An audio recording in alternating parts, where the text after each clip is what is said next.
पाकिस्तानी फौज की कार्रवाई में 8 दहशतगर्द हलाक, 4 जख्मी हो गए। पाकिस्तान बारहा अबूरी अफगान हुकूमत से कहता आ रहा है कि वो सरहद के अतराफ में मौसर बॉर्डर मैनेजमेंट को यकीनी बनाए।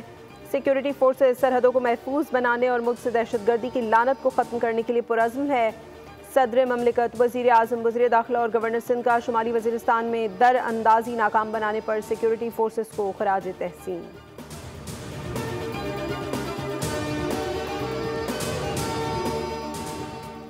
एक और हादसा होते होते रह गया। तरबेला झील में कश्ती में फंसे लोगों को बचा लिया गया। हरीपुर की तहसील गाजी के इलाके से कश्ती हरीपुर जाते हुए कीचड़ और दलदल में फंस गई थी।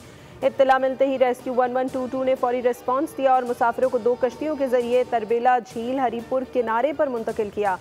कश्ती में 70 अफराद की गुंजाइश थी, जबकि इसमें 30 अफराद सवार किए गए। पुलिस ने मल्लाह को हिरासत में ले लिया।